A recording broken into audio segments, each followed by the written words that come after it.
Listen, K-fam.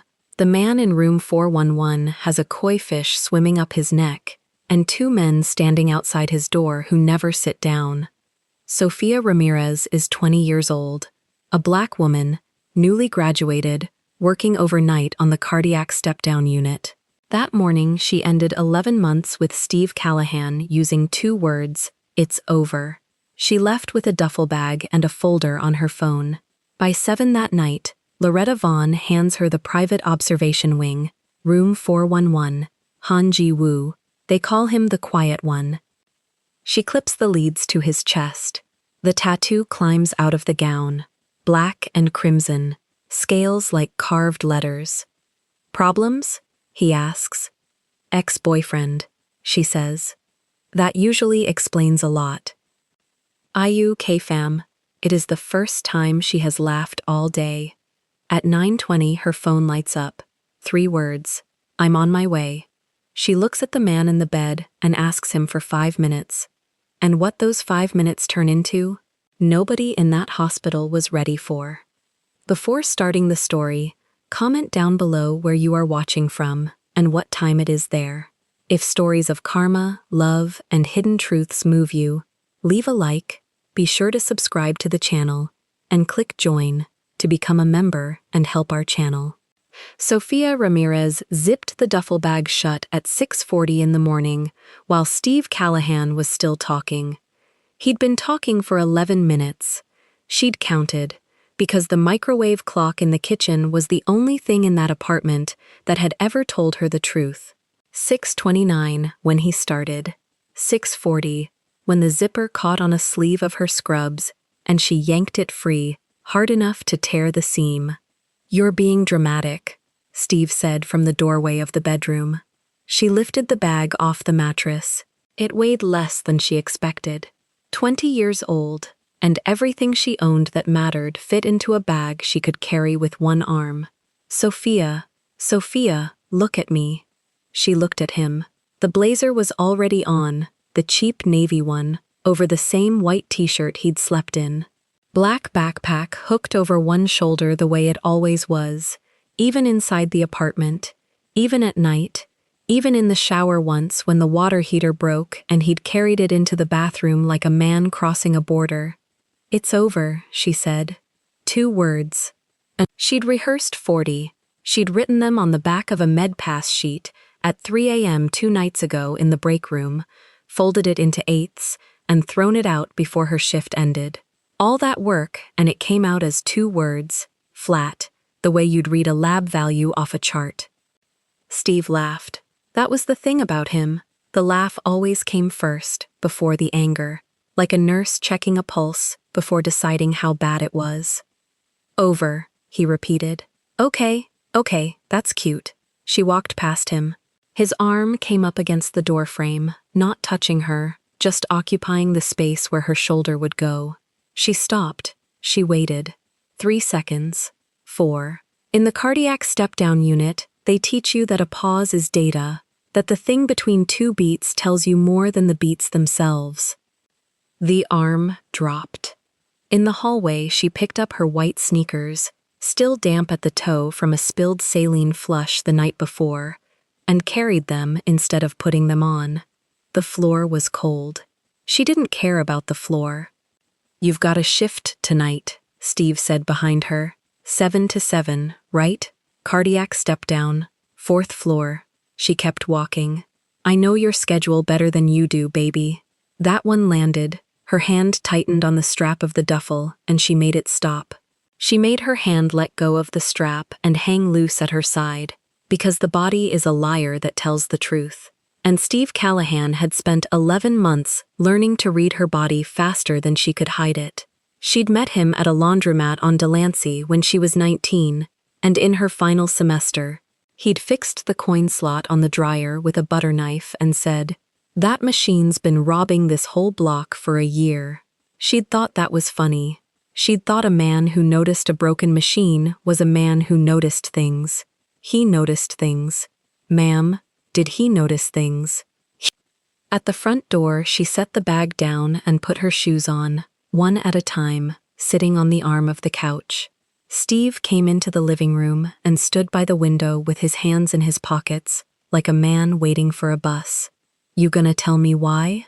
You know why. I don't. She stood up. She pulled her phone out of the pocket of her scrub pants and held it flat on her palm, screen up, the way you'd offer somebody a pill. You want me to read it out loud?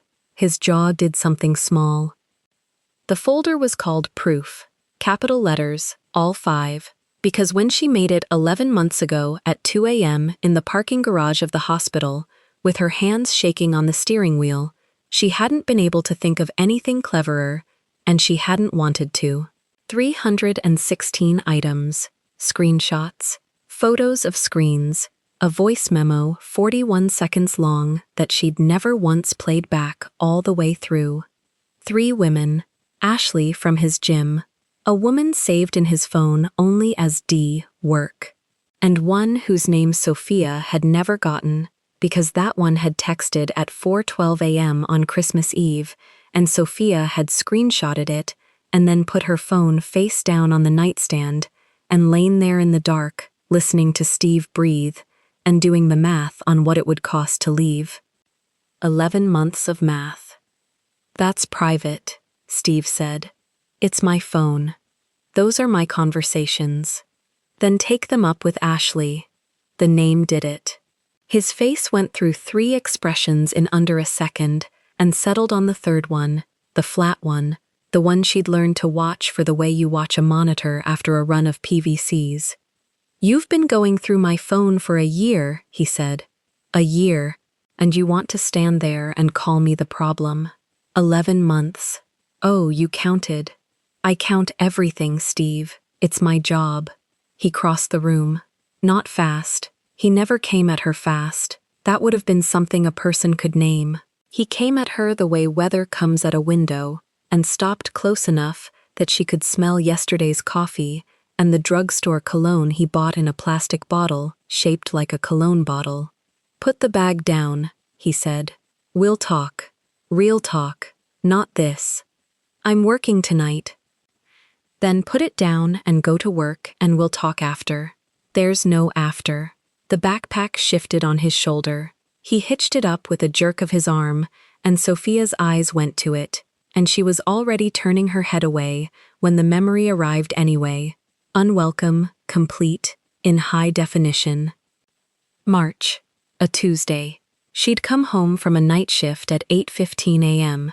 and found him standing at the window in the living room with a sheet of paper held flat against the glass and his phone in his other hand. Her tax documents.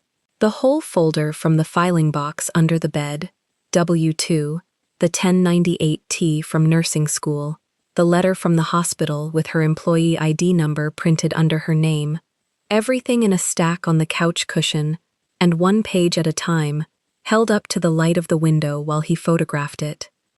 Backing it up, he'd said. You never back anything up.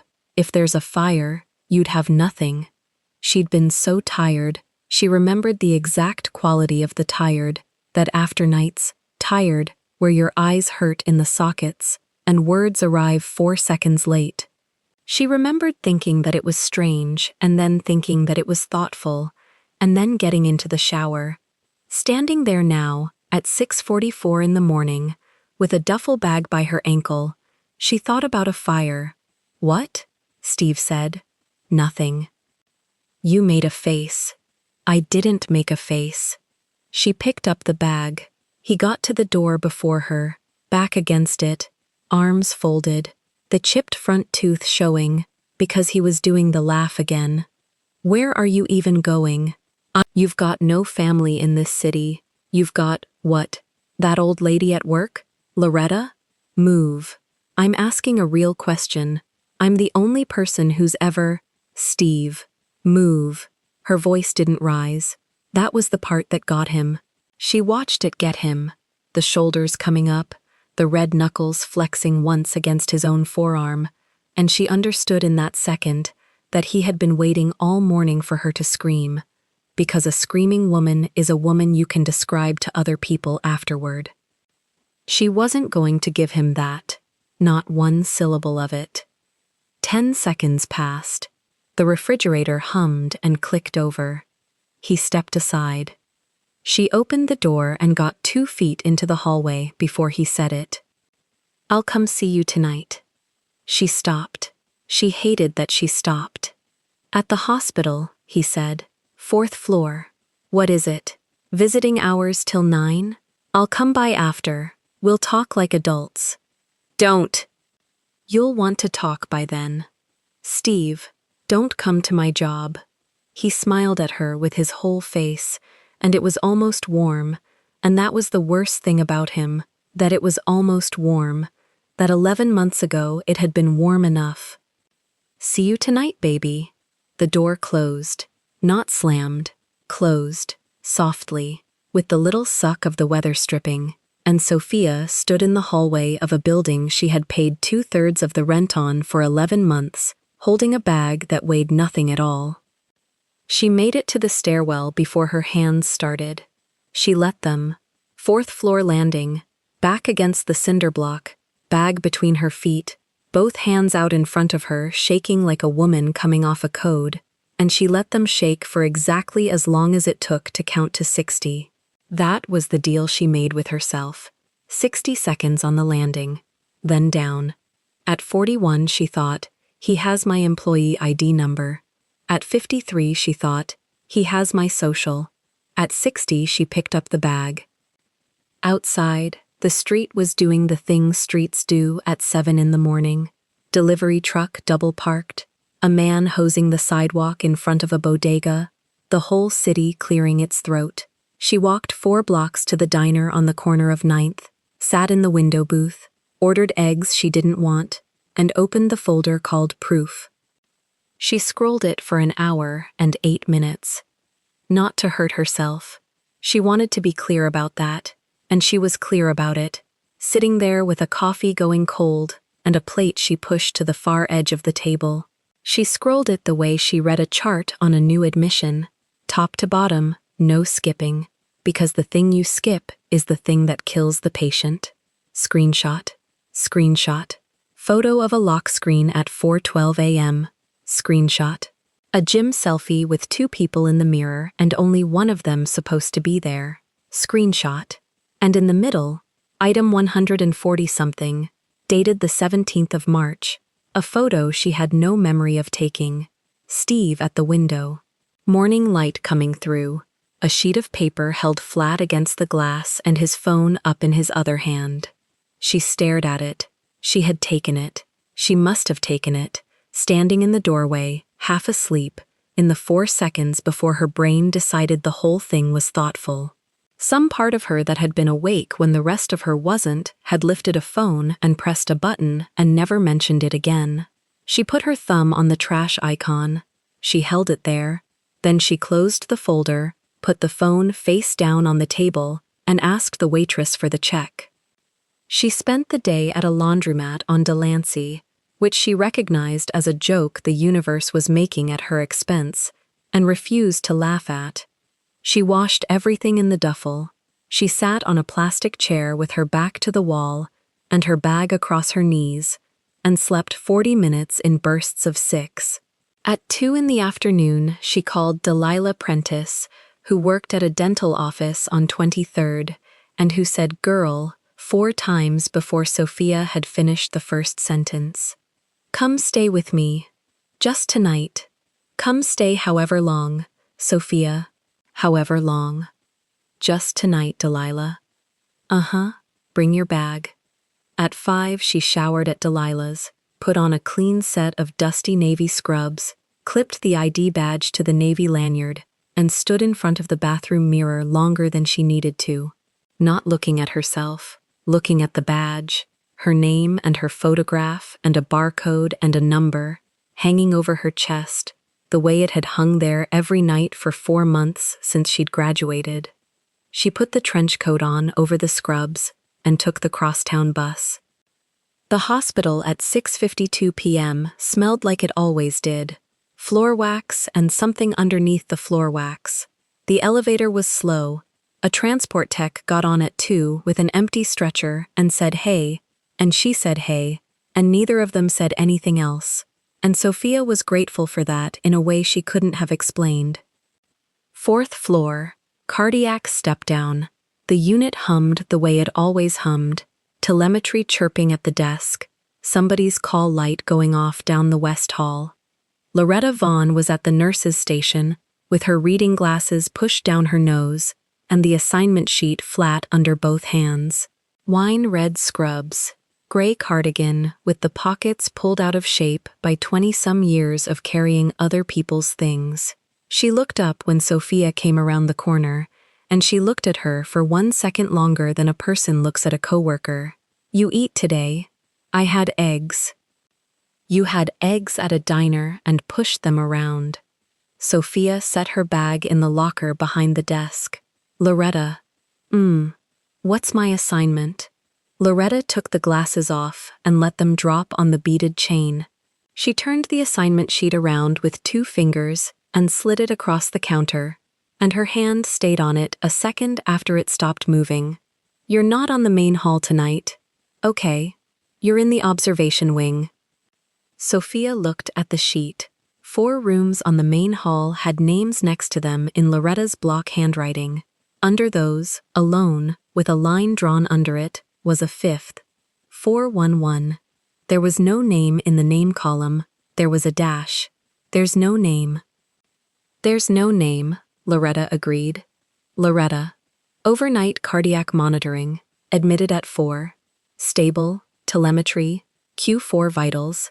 Nothing you haven't done." Loretta put the glasses back on. "1 patient. That's your whole night. 1 patient in a 4-bed wing." "That's right. Who requests that?" Loretta didn't answer that one. She squared the assignment sheet against the counter, and then she said, in the flat voice she used for report and for nothing else, "2 men are standing in the corridor outside that room. They've been there since 4. They're not visitors and they're not family and they're not leaving. And I have already had that conversation with administration twice, and administration says the room is paid through and the men stay." The telemetry at the desk chirped. Somebody's call light went off in the west hall. Sophia picked up the sheet. "Sophia," Loretta caught her wrist, briefly, the way she caught a hand reaching for the wrong vial. "Vitals. Chart. Out. You're a nurse, not a hostess." "Yes, ma'am." She took the long way around, past the med room, and the corridor to the observation wing opened up in front of her, with its 1 light out at the far end, and its floor buffed to a shine nobody on that unit had time to appreciate. 2 men in black suits stood on either side of the door to 411. Neither of them moved when she came down the hall. The one on the left had a coiled earpiece behind his ear and a white scar splitting his lower lip, and he looked at her badge, and then at her face, and then at nothing, in about a second and a half. Sophia stopped in front of the door with the chart tucked under her arm. "Excuse me," she said. "I need to go in." The scarred one stepped back from the door and put his hand on the handle and opened it for her. The room was dark except for the monitor. Sophia stepped in with the chart against her ribs and let the door close behind her, and the click of the latch was the loudest thing on that floor. Green light crawled across the ceiling in a slow line. Someone had turned off the overhead panel, the wall lamp, the bathroom light, everything, and left only the machine talking to itself in numbers. She found the switch by memory and pressed it halfway. Low light, enough to work. The man in the bed had his eyes open the whole time. He was sitting up, not lying down. Back against the raised mattress, hands loose on the blanket, a black robe pulled over the hospital gown, like the gown was a shirt he had chosen. He watched her cross the room, the way a man watches a door he is expecting someone to come through. No surprise. No greeting. "Good evening," Sophia said. "I'm the night nurse." He tipped his chin a half inch. She set the chart on the tray table and washed her hands at the sink and dried them, and her back was to him for 11 seconds, and in those 11 seconds, nothing in the room moved but the number on the monitor. 81. 80. 80 again. That number was wrong for a man alone in the dark at 7 at night.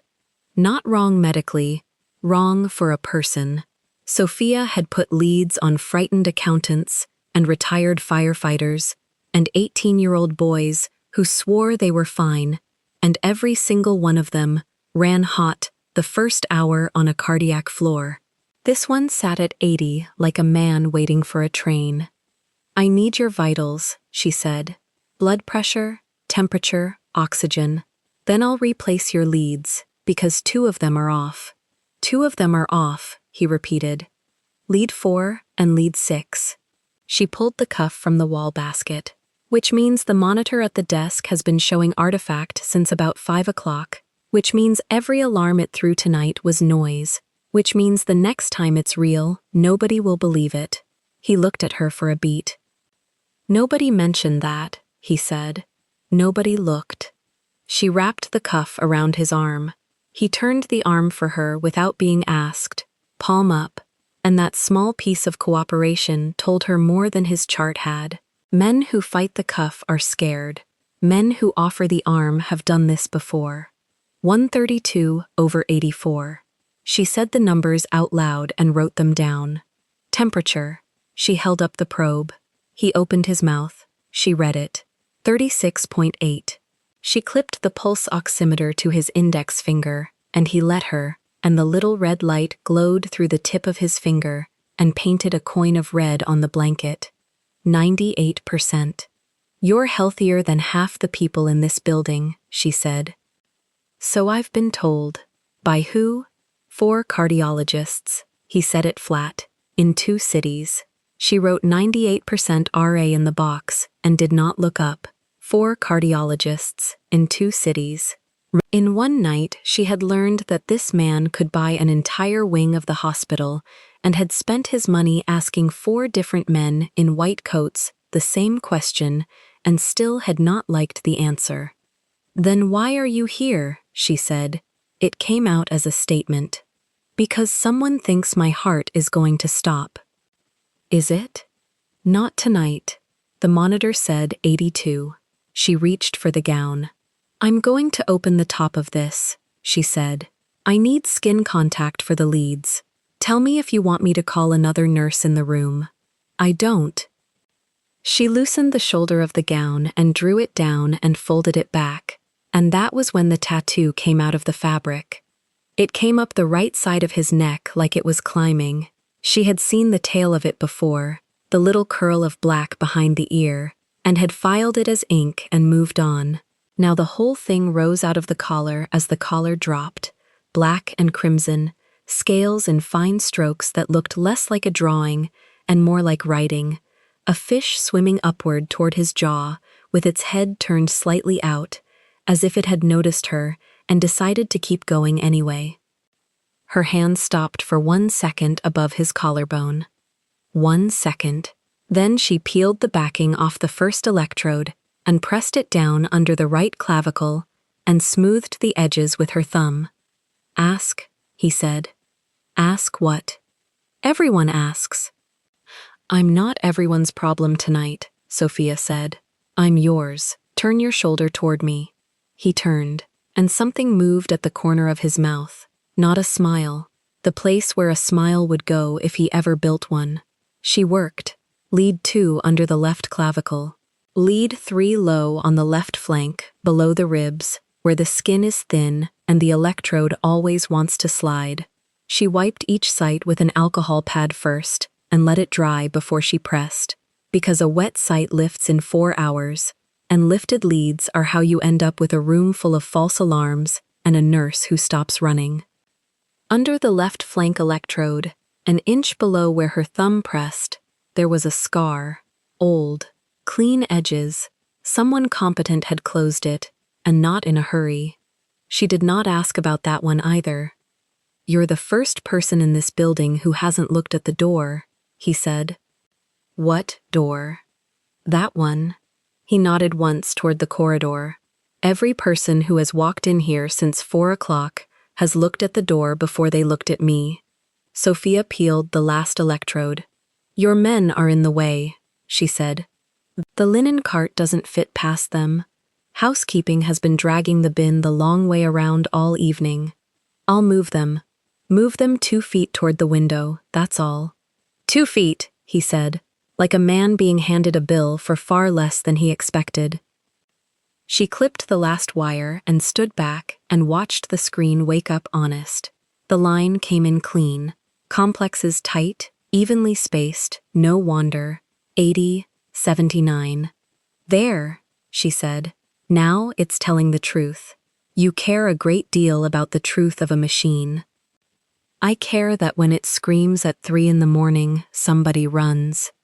He looked at the screen for a while, then at her badge. She saw him read it. The name, the unit, the small bent corner where the plastic had cracked in the laundry. Ramirez, he said. Sophia. Han Ji-woo. She wrote it in the chart. It was the first time the name had been written anywhere on the 4th floor that night, because the schedule had a dash where his name should be, and she had wondered about that dash for 11 straight minutes on the walk down the long corridor. Your name isn't on the board, she said. No, that makes my job harder. If you code, I have to shout something. Then shout Han. I'd rather not have to. So would I, he said. She checked his IV site, which was clean and dry and unused. A saline lock sitting in the back of his hand, for a man who was not receiving anything. She flushed it anyway, 3 milliliters, and watched his face for the cold flicker people get in the arm. Nothing. He watched her push the syringe like he was watching a woman fold a napkin. Do you feel that? She said. Yes. But you don't move. Moving doesn't help. Sophia capped the syringe and dropped it in the sharps box, and the lid swallowed it with a plastic clack, and she wrote 2000. Sal lock flushed, patent, no resistance. Fluids, she said. There's water on the tray. Have you had any since 4? No. Drink half of that cup before I come back at 11, or I'll start documenting that you refused. And what happens if you document it? Then somebody in an office reads it and calls somebody else, and eventually, a very tired resident comes down here at 2 in the morning to ask you why you won't drink water. She wrote a line in the chart. You'd hate that more than the water. He picked up the cup. He drank about 1/3 of it while looking at her over the rim, then set it down where she could see the level. 2/3, she said. You said half. I said half by 11. It's 7:20. The corner of his mouth moved again. She went around the bed and lowered the side rail on the far side, then raised it back, checking the lock, because the last 3 rooms on that wing had rails that clicked without catching, and she had already written it up twice. This one held. Then she pulled the blood pressure cuff off the wall hook, coiled it, and hung it, and while her hands were busy, her phone buzzed against her hip. It buzzed twice. Not a call, 2 messages. She did not take it out. She reached down through the pocket of her scrub pants and pressed the side button through the fabric to kill the vibration, and kept talking about the water, and her voice stayed exactly where it had been. But she pressed the button a half-second too long, and the phone gave that little failed chirp it gives, and in a room with 1 monitor and 1 man, the chirp was loud. Ji-woo did not comment. She finished the chart. She signed the time, she flipped the cover closed and tucked it under her arm and got as far as the foot of the bed. Ramirez. She stopped. Your hand shook on the 2nd electrode, he said. Not the 1st, not the 3rd, the 2nd. Sophia stood there with the chart under her arm. The monitor drew 4 more complexes across the screen. 79, 79, 80. You could have said nothing, she said. I could have. Most people would have. Most people, he said, are relieved when a nurse is calm. She turned around fully. Her sneakers made 1 small sound on the floor. Problems? He said. Sophia looked at him for 3 seconds. The lamp was behind her, so her face was the lit one and his was half in the dark, and the koi ran up out of the collar into that dark and disappeared under his jaw. She thought about the answer a nurse gives. "Nothing, sir. Do you need anything else, sir?" She had said that sentence 400 times in 4 months, and it fit in her mouth like a coin. She said the other thing instead. Ex-boyfriend. Jiwoo let out a breath through his nose. Not a laugh, something with the shape of one. "That usually explains a lot," he said. And Sophia laughed. It came up out of her before she could get a hand on it. One short, real, unprofessional laugh in a private room at 7:23 at night. The first sound of that kind she had made since 6:29 that morning. It surprised her more than it surprised him. She heard it happen, and her hand went up toward her own mouth and stopped halfway, because covering it would have been worse. "Sorry," she said. "For what?" "That was unprofessional." "That was the first true thing in this room since I got here," Jiwoo said, including the monitor. Sophia lowered the chart to her side. Something in her shoulders let go about a 1/4 inch, and she felt it go, and she did not entirely trust it. "You've been here 3 hours, she said. 3.5. And how many true things did you count? Before you? None. He shifted against the mattress. A doctor told me my numbers were excellent, and then asked me twice whether I was comfortable. A woman from administration told me the room was already arranged and thanked me 4 times. A man came to take my blood and told me it wouldn't hurt. Did it hurt? Yes. He was new, Sophia said. That's a real answer. He's 22, and he's been on the floor 9 days, and he's terrified of you. Of me. Of the corridor. She let that sit. There are 2 men outside your door in matching suits who haven't moved since 4 o'clock. The phlebotomy kid had to walk between them. He came out of here and drank a whole bottle of water at the desk in one go. Jiwoo took that in. Then he said, quietly, "Does the corridor frighten you?" "No." "Why not?" "Because I'm the only one in this building who has to touch you," Sophia said. "Nobody's going to stop me from doing that. Whatever those 2 are for, they're not for keeping the nurse out." He was silent for a moment. "No," he agreed. "They're not." She picked at the corner of the chart with her thumbnail.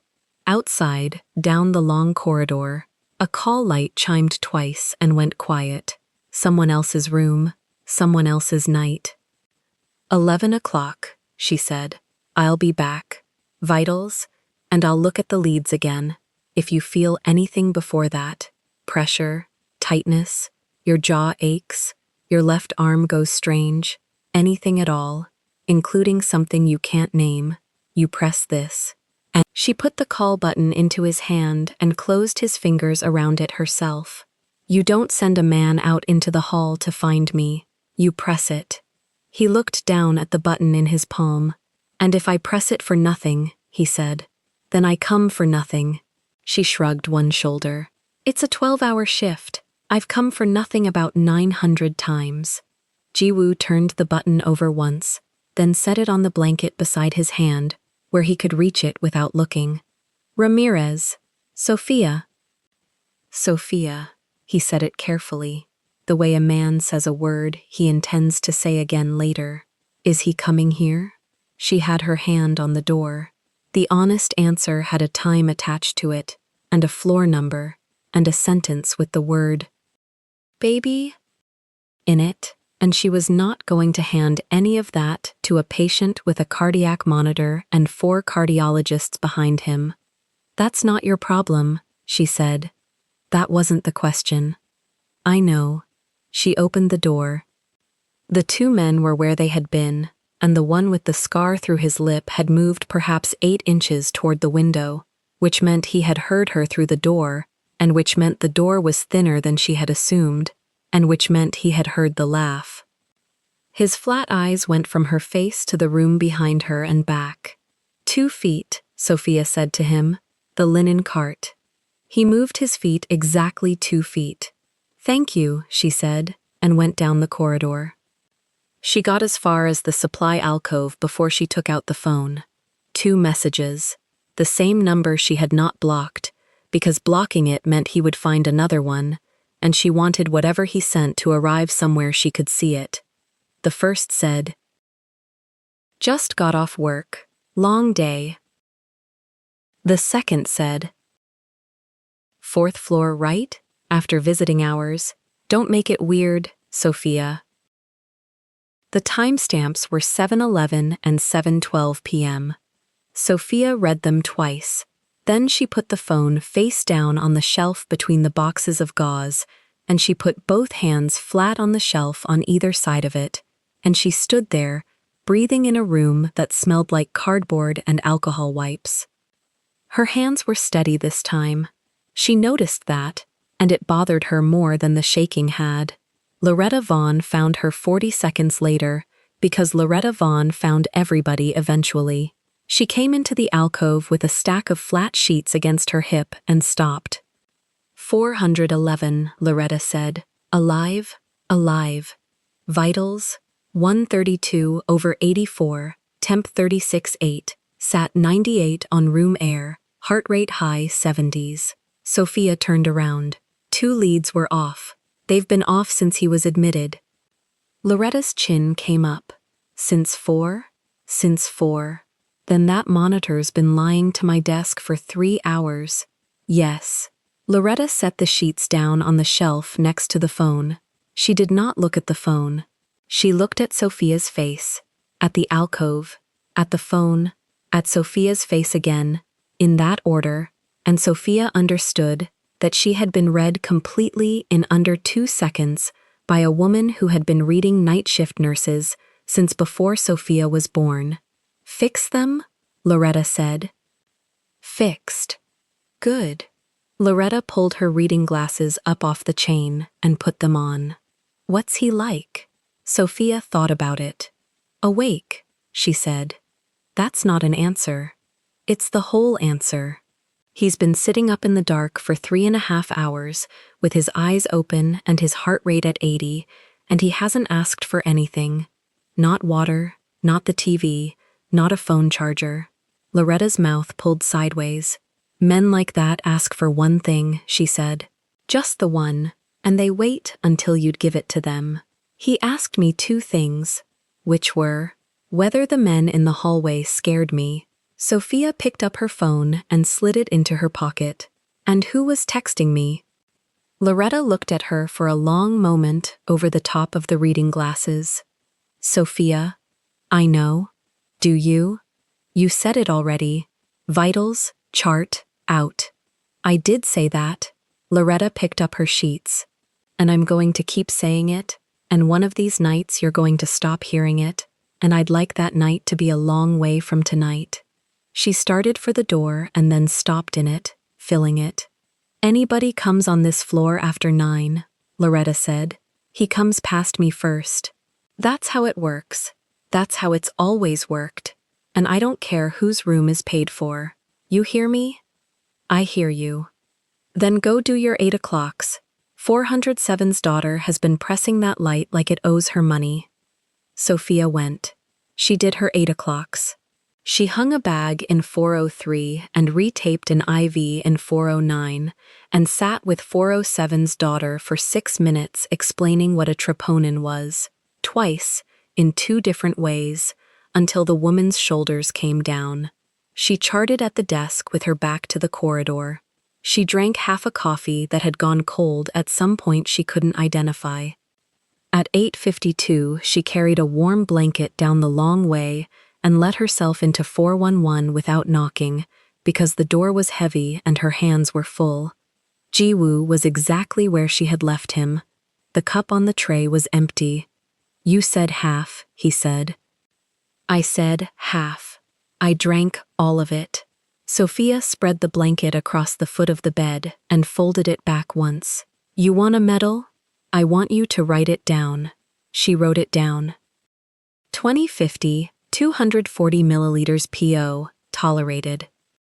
She showed him the line. He read it, and nodded once, satisfied in a way that made no sense for a man who could buy the building, and Sophia decided not to examine that too closely. She checked the leads. All 6 sat flush. The line on the screen came across steady and clean. Then the number climbed. 84, 87, 89. Sophia's eyes went from the screen to his face. He was not moving. His hands were flat on the blanket. He was looking past her at the wall, at nothing, at the place where the door was. "What just happened?" she said.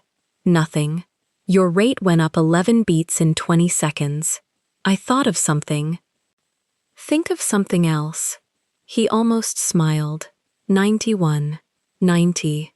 Sophia set 2 fingers against his wrist anyway, because a monitor is a machine and a pulse is a person, and it was there under her fingers, strong and quick and going. And through the door, from the corridor, came the sound of Loretta Vaughn's voice, raised, flat, unhurried, the voice she used exactly once a night. "Sir, sir." Visiting hours ended at 8. Sophia's fingers stayed on his wrist. Then a second voice answered, and Sophia knew every note of it, and it said, "I'm not visiting. I'm here to see my girlfriend. She works this floor." Sophia took her fingers off his wrist and wrote the number down before she did anything else. 91. Time, 20:56. The pen went back into the neckline of her scrub top, and she squared the chart against her hip like it weighed something. "Stay in the bed," she said. Han Ji-woo watched the door. "That's him." She was already moving. The corridor outside the observation wing was lit the way corridors are lit at 9 at night. Half the panels off to save the budget, and at the far end of it, Loretta Vaughn stood with her arms crossed under her cardigan and her reading glasses swinging on their beaded chain. She had planted herself in the middle of the floor, not to one side, the middle. Steve Callahan stood 4 feet from her, with his backpack on one shoulder and his hands out, palms up, doing the voice. Sophia knew the voice. It was the one that got him free coffee and second chances and extensions on rent he never actually paid. "I just want to say hi," he said. "That's it. 2 minutes." "Visiting hours ended at 8, Loretta said. "She's my girlfriend." "Then she can call you in the morning." Sophia came up the corridor, and Steve saw her over Loretta's shoulder, and his whole face changed shape. Softer, wounded. He had a whole face for this. "Baby," he said. "Don't." Sophia stopped beside Loretta, not behind her. "Sophia," he tried to laugh. "I drove 40 minutes. You took the train." The laugh died halfway. Loretta's eyebrow went up 1/8 of an inch and stayed there. "I'm working," Sophia said. "You need to leave." Steve looked at Loretta, then at the ceiling, then back. "Can we not do this in front of your boss? This is exactly where I want to do it." He adjusted the backpack strap. He never put it down, not at dinner, not at his mother's house, not once in 11 months, and Sophia found herself watching the strap instead of his eyes. 5 minutes in the break room, he said. "I brought your mail. Mail me my mail. There's stuff you need." From the apartment. He hunted for it. "Your birth certificate's in the drawer thing." The corridor got very quiet.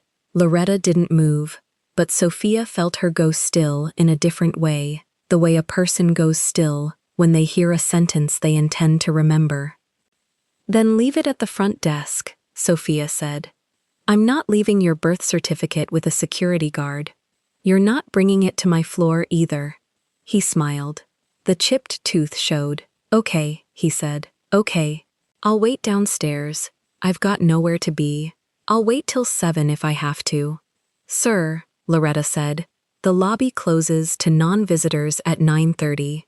"Then I'll wait outside." He shrugged one shoulder, the one without the bag. "It's a public sidewalk." He backed toward the elevator bank, still facing them, still smiling, the way you back away from a dog you want to look brave in front of. The elevator took a long time. Nobody spoke while it came. When the doors finally slid, he lifted 2 fingers at Sophia in a small wave, and the doors ate him. Loretta turned around. "Birth certificate." "He's had it since March." Loretta pushed her glasses up on her forehead. Baby, I need you to say the next part out loud, because I've been on this unit 19 years, and I know what I just watched. Sophia looked at the elevator light dropping. 4, 3, 2. He's not going to stand outside, she said. No, he is not. He's going to find a way back up. He's going to walk in behind a food delivery at 11 and say he got lost. Loretta let the glasses fall back to her chest. I'm calling security to walk the stairwells, but this is a hospital, not a bank. At 21:11, Sophia's phone buzzed in her pocket. She read it in the supply alcove with her back to the door. Sitting in the lobby, they can't kick me out of a lobby.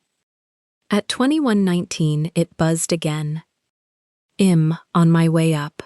Lunham make a scene, Sophia. She read it 3 times. Her thumb hovered. She could block him. She had never blocked him. On purpose. Because a blocked man is a man you can't see coming. And she left the number open, the way you leave a window open in a house you know is going to burn. Then she walked back to 411 and knocked twice on her own patient's door, which she had never once done in 4 months of nursing. Han Ji-woo said, "Come in." She came in. She shut the door.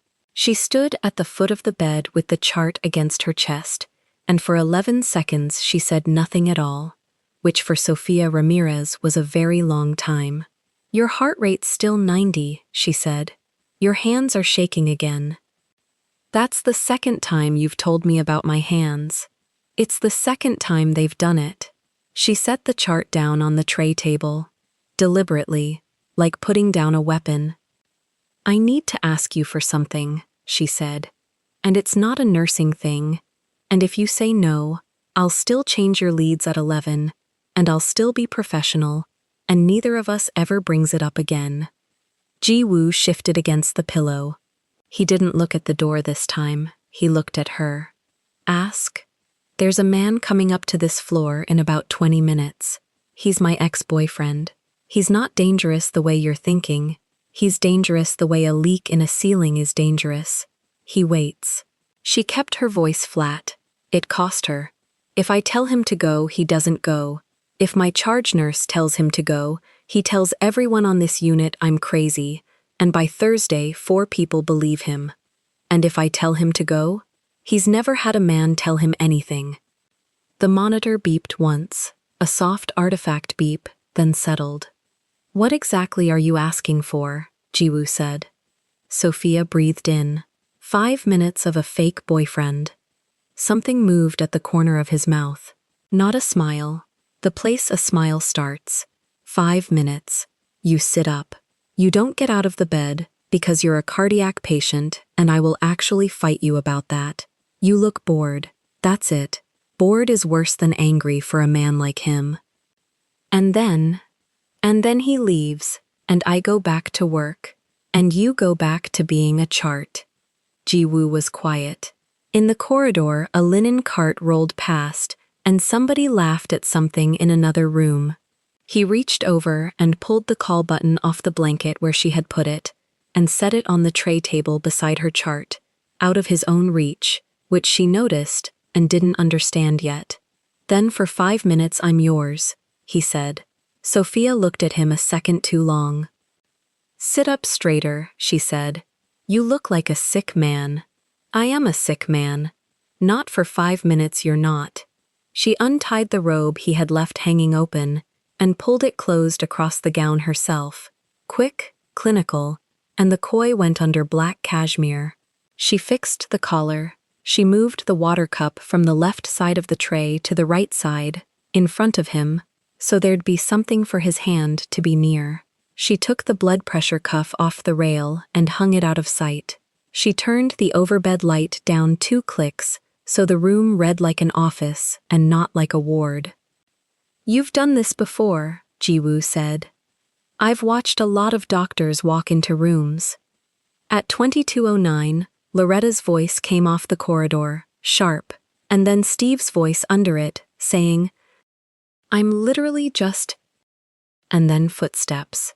Sophia moved to the wall by the head of the bed. not the foot, the head, beside Jiwoo, where a person stands when the person in the bed belongs to them. The door opened without a knock. Steve came in half a step and stopped. He took the room in fast, the way he took everything in fast. Bed, man, robe, watch, the woman standing beside the pillow, and Sophia watched the arithmetic run behind his eyes and come out wrong, then run again. "Oh," he said. "Sorry. I'm looking for—" Loretta appeared in the doorframe behind him. "Sir." "It's all right," Sophia said, and Loretta, who was not a fool, closed her mouth and stayed exactly where she was in the doorway with her arms folded. Steve's eyes came back to the bed. "Who's this?" Jiwoo let the silence sit for 3 full seconds. It was an obscene amount of time. Sophia felt it in her teeth. "I'm the person listening to Sophia say no," he said. Steve's chin came up. "Excuse me? You've heard her say it. Twice tonight, in the hallway, on her phone." Jiwoo reached for the water cup and turned it a quarter turn on the tray and didn't drink from it. "I heard both, Sophia." Steve turned to her, the wounded face again, but rushed now, badly assembled. "Seriously? This is what? This is a patient. You're at work." "He's my patient," Sophia said. "And you're in his room. After hours. Without asking. You said you needed space, and you're in here at 10 at night with some—" "Careful," Jiwoo said. It wasn't loud, it was flatter than everything else in the room, and that was the thing that stopped Steve's mouth, because Steve had spent his entire life in rooms where volume decided who won. "What's your name?" Steve said. "Han." "Han. What?" "You'll want to be sure before you look it up." Jiwoo settled back against the pillow like a man declining dessert. "Most people are sure, and then they're not." Steve laughed. It came out wrong, one note, and he covered it by shifting the backpack. His knuckles were red. They were always red. "You know she's 20, he said. "I know she's the only person on this floor who's told me the truth since 4 o'clock. "Yeah? She tell you the truth about the 11 months she—" "Steve." Sophia said his name once, and it landed like a chart on a counter. "You brought my birth certificate. Where is it?" His hand went to the backpack strap and stayed there. "It's at the apartment. You told my charge nurse it was in the bag. I said it was in the drawer thing. You said you weren't leaving it with a security guard." Loretta, from the doorway, said, "That's what he said." Steve turned his head toward her, and for one clean half-second, the wounded face fell all the way off and something narrow and busy showed underneath, and Sophia saw it, and Jiwoo saw her see it. "So what is in the bag?" Sophia said. "My stuff. Jesus. Open it." "I'm not opening my bag in a hospital room." "Then leave." "Sophia." "Leave," Jiwoo said, "or she calls security, and you spend the next hour explaining to a man with a clipboard why you were on a cardiac floor at 10:15 at night." Steve stood there. The clock on the wall did a minute. Sophia counted it without meaning to, the way she'd counted 60 seconds on a stairwell landing 14 hours earlier, and she got to 41 before he moved. He hitched the strap. He looked at Jiwoo's watch. He looked at the door. "This isn't over," he said. Then he went out past Loretta, and Loretta followed him the whole way to the elevator, without saying one word, and Sophia heard her clogs go all the way down the corridor and all the way back. The room was very quiet. Sophia let go of the bed rail. She hadn't known she was holding it. There was a shape pressed into her palm, 3 little dents, and she opened and closed her hand twice to make them go. 5 minutes, she said. That was 4. You can have the last one. I don't want it. Take it anyway. She sat down, not in the visitor chair, on the wide vinyl arm of it, half standing, the way nurses sit when they're pretending they're about to leave. Her legs told her the truth about the last 14 hours, and she ignored them. He'll come back, she said. Tomorrow? Not tomorrow. He'll do something quieter. What does quieter look like? I don't know yet. She rubbed her thumb along the seam of her scrub pants. That's the part I don't like. Ji-woo looked at the ceiling. My father used to say the loud ones announce, and the quiet ones arrive. Did he say what you do about the quiet ones? He said you make sure your own house is written down. He turned his head. Paper. Everything on paper. He was very boring about it. He sounds like a charge nurse. He would have hated that. Sophia laughed. Small, tired, real, and pushed off the chair arm to check the leads, because her hands wanted a job. 6 electrodes, all seated, heart rate 81 and dropping toward 79, and she stood there watching the number come down like a fever breaking. Your heart went to 91 when you heard him, she said. Yes. You didn't know who he was. I knew what he was. She wrote down 2215, .com, HR 79, no complaints. And then stopped with the pen on the paper, because it wasn't true, and she scratched way, no complaints, out with a single line and initialed it, the way you're supposed to, and left the correction visible. Why did you take the call button out of your own reach? She said. He blinked. It was the first thing all night that had caught him. So you wouldn't think I'd call for help, he said. Why would that matter? Because you'd have stood in front of me. Sophia set the chart down. I have rounds at 11, she said. 403, 407, 409, then you. Then me. Drink the second cup before I get here. How much? All of it. And I'm writing down that I told you. She was at the door when he said, Ramirez. She stopped with her hand on the lever. When you come back at 11, Ji-woo said, stay a minute longer than you have to. Why? Because I've been awake for 2 nights, and everyone who's come in here has been paid to be in here. I'm paid to be in here. Not to stay the extra minute. Sophia stood in the doorway a beat. Down the corridor, Loretta was writing in the corridor logbook she kept on the counter, the one nobody had asked her to keep, the one she'd been filling in with times and names for 19 years. 2210 Visitor 411, escorted off unit. And the pen sound carried all the way down. 1 minute, Sophia said. Then I have a med pass. She came back at 22:58, and she stayed until 4:02. It didn't happen in one piece. It happened in 11 pieces, between the med pass and the 4:07 call bell and the 2 o'clock vitals, in 10-minute increments, and then 20-minute ones, and then a long stretch after 3, when the whole floor went soft, and the only sounds were the ice machine and a monitor 2 rooms down. She learned that he read the safety card on airplanes every single time, that his mother was from Busan and had a laugh you could hear through a wall, that he had eaten in a restaurant with 200 people in it and left hungry, that the surgical scar under his left flank was 11 years old, and he still said, car accident, out of habit, and then, at 2:10, said, it wasn't a car. Sophia didn't ask the next question. She wrote, 02 o'clock vitals instead, and said, blood pressure's 126/78. That's better. You didn't ask. You'll tell me or you won't. He told her at 3:40.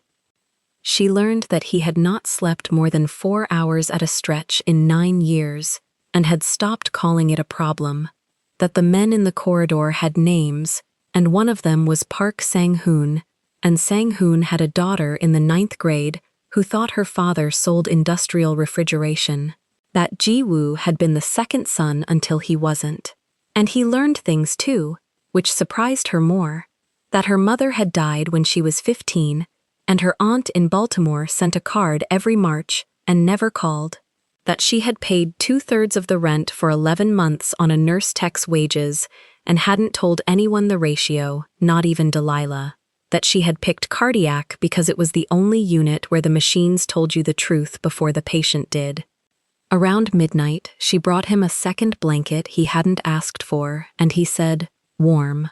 like it was a foreign word he was testing, and she said the dryer was on the 4th floor and everybody on the unit fought over it, and he asked who won, and she said, Loretta, always, and he wanted to know how, and Sophia said, Loretta simply stood next to the dryer. At midnight, the 4:09 bell went, and she was gone 20 minutes.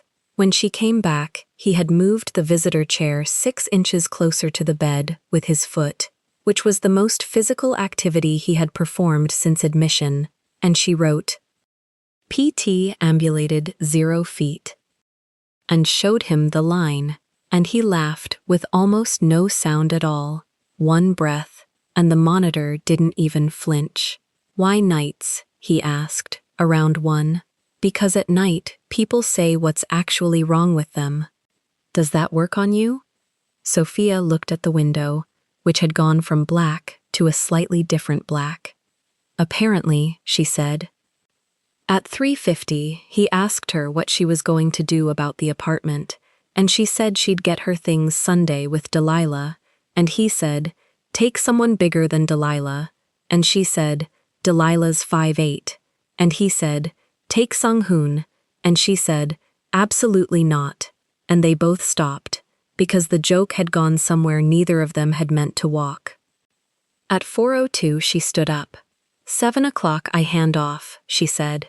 You'll get a day nurse named Priya. She's better than me. Unlikely. She's been doing it 11 years. That's not what I said. Sophia picked up the chart. Her scrubs were creased at the back of the knees from 6 hours of sitting on a vinyl arm, and her badge had flipped face in on the lanyard sometime in the night, and she turned it over without thinking about it. Sleep, she said. You've got an echo at 9. Sophia, she stopped. Whatever he does quietly, Ji-woo said. You tell me the day you find out, not the week after. It's not your problem. You said that at 7 o'clock. It's still true at 4. He watched her a moment, then he lay back and closed his eyes, which she had not seen him do once in 9 hours, and said, then I'll wait until it isn't. Sophia went out and pulled the door to. Sang-hoon was at his post 2 feet from the frame, exactly where she'd put him, and he had been there all night, and he did not look at her. She got 4 steps down the corridor before he spoke, in English, flat and low, without turning his head. Miss Ramirez. She turned. The man with the bag, Sang-hoon said. He came back at 1:40. He stood in the lot under the window and photographed this floor for 6 minutes. Sophia held the chart against her chest and asked one question. Which window? Sang-hoon lifted 2 fingers toward the end of the corridor, past the linen cart, to the tall glass at the north wall. That one. He stood under it. He held the phone up like this. He raised his gloved hand to eye level and kept it there, steady, for a full second, so she could see exactly how a man photographs a building he intends to come back to. 6 minutes. 1:40 to 1:46. How do you know the minutes? I write them, Sang-hoon said. He pulled a small notebook from the inside of the black suit, flipped it with a thumb, and turned it toward her. Times down the left margin in a hard square hand, 22.00560140.01460209.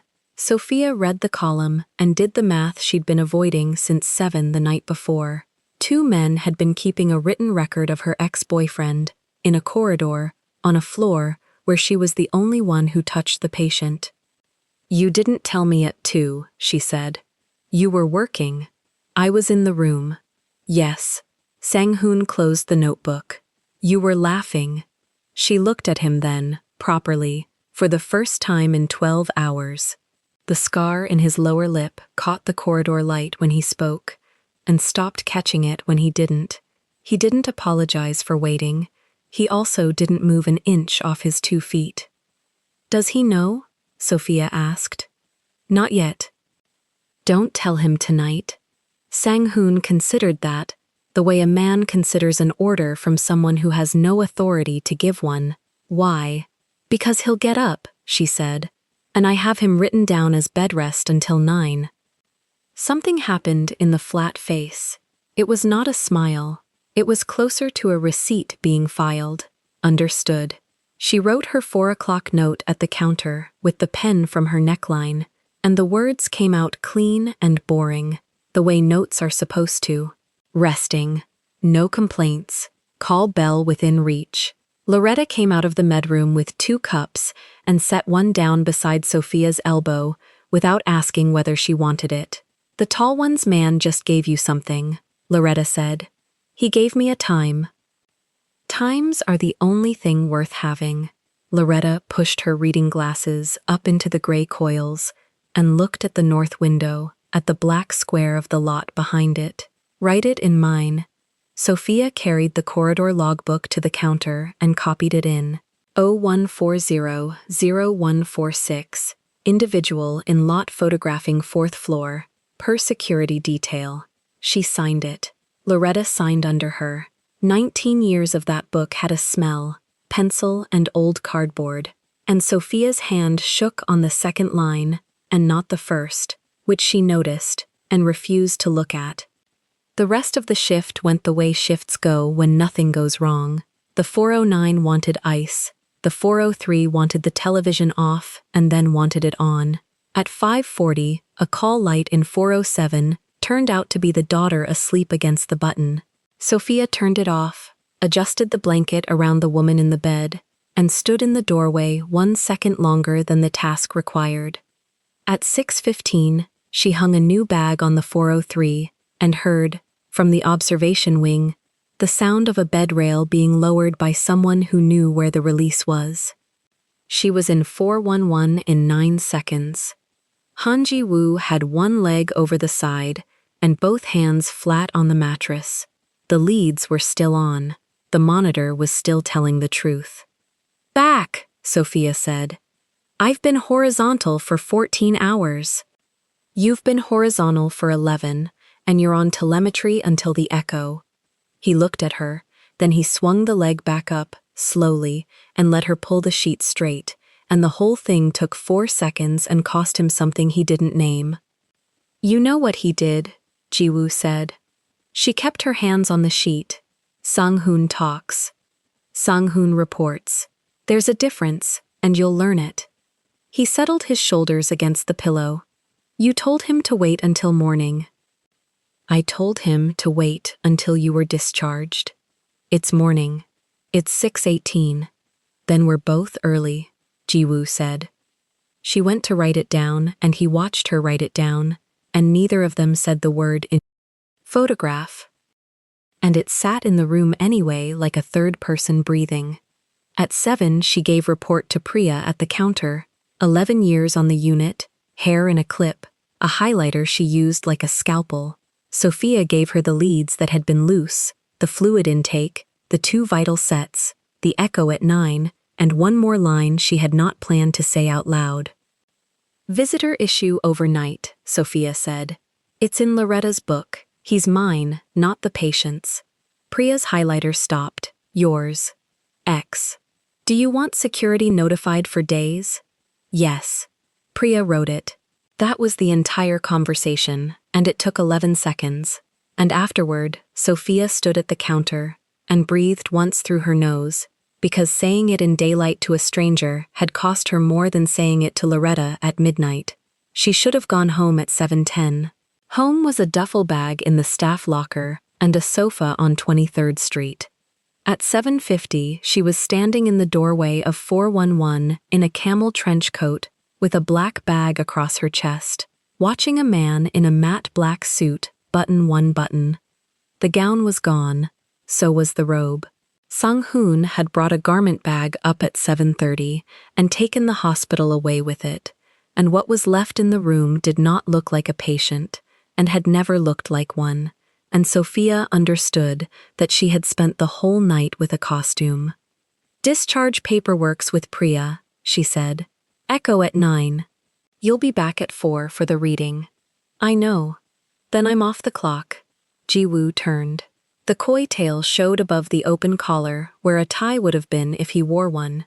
And Sophia had already decided last night that she wasn't going to look at it, so she didn't. "Thanks for the theater," she said. He stopped with his hand on the second button. "That's what you're calling it." That's what it was. 5 minutes. Sophia adjusted the strap across her chest. "You were good. Genuinely. He's been performing at me for 11 months, and you took the room off him in 2 lines. And the night after? The night after was a slow shift," she said, "and you're the first patient in 4 months who talked back." She meant it as a gift. She watched it land as something else. He held the button. "Sophia." "Don't." She smiled, and it was a real smile, the one from the first laugh, and that made it worse. "You're going to say something generous, and I'm going to have to be 20 years old in front of you. Let me leave while it's still a good story." "You're afraid I'll offer you money." "I'm afraid you'll offer me anything," Sophia said, "because I'd take it. I'm 2/3 of a rent short, and I'm sleeping on a hygienist's couch, and I have 4 months of experience, and no father in this city, and if you put a number on this table right now, I would look at it. So don't put a number on the table." The room went quiet for exactly as long as it takes a monitor to reset itself after a lead is pulled.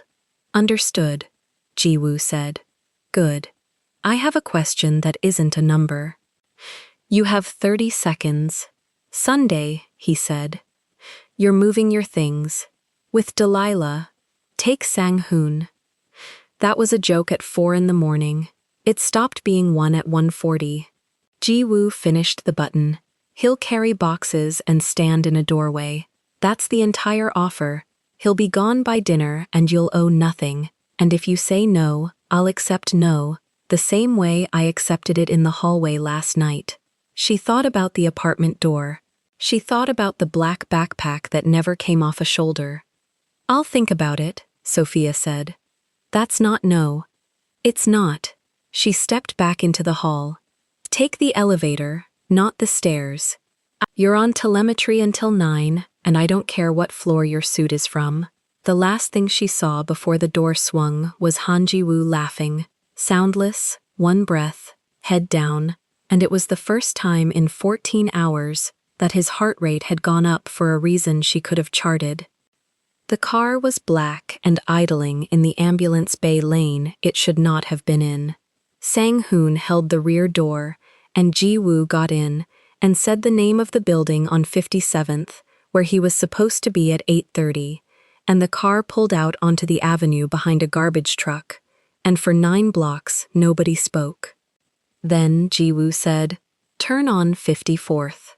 Sang-hoon's eyes came up into the mirror. "The meeting is at 8:30. The meeting will wait 40 minutes. The meeting is 3 men from the Port Authority and a lawyer." "Then it will wait 40 minutes and be grateful," Ji-woo said. 54th. Coyle. The car turned. Bertrand Coyle's house had no sign on the street, only a brass plate the size of a business card and a door that had to be opened from inside. It opened at 8:10 because Sang-hoon had called ahead from the corner, and Coyle himself was standing in the middle of the floor in a navy pinstripe with the white gloves already on, silver hair combed flat, half-moon glasses catching the light. "Mr. Han," Coyle's hands came together. "It's been 2 years. Something small? Everything here is small." Coyle was already walking. "Tell me the shape of the occasion, and I'll bring you the right tray." "I don't have an occasion." That stopped the old man for half a step. He recovered and lifted a tray from beneath the glass and set it on the velvet, and it was diamonds. A row of them, graduated, each one sitting up out of its setting like it had been told to. Ji-woo looked at the tray for 2 seconds. No. Too much? Too loud. Coyle took the tray away without argument and came back with a second. Smaller stones, a halo, a cluster that looked like frost on a window. No. Colored then. Sapphire reads as restraint. "It reads as a man who's read an article about restraint," Ji-woo said. "No." The third tray had an emerald in it that would have paid Sophia's rent for 4 years. Ji-woo didn't pick it up. He put one finger on the velvet beside it and moved it half an inch, the way you move a thing you want out of your sightline. Mr. Coyle. Sir. If a woman is 20 years old, Ji-woo said, and she has 4 months of a profession, and she is sleeping on somebody's couch, and a man she has known for 13 hours puts one of these on the table, what has he told her about himself? Coyle's bushy eyebrows came down. He was 61 years old and had sold to 4 generations of people who could not answer that question. That he can afford her, he said. Yes. And you don't want that.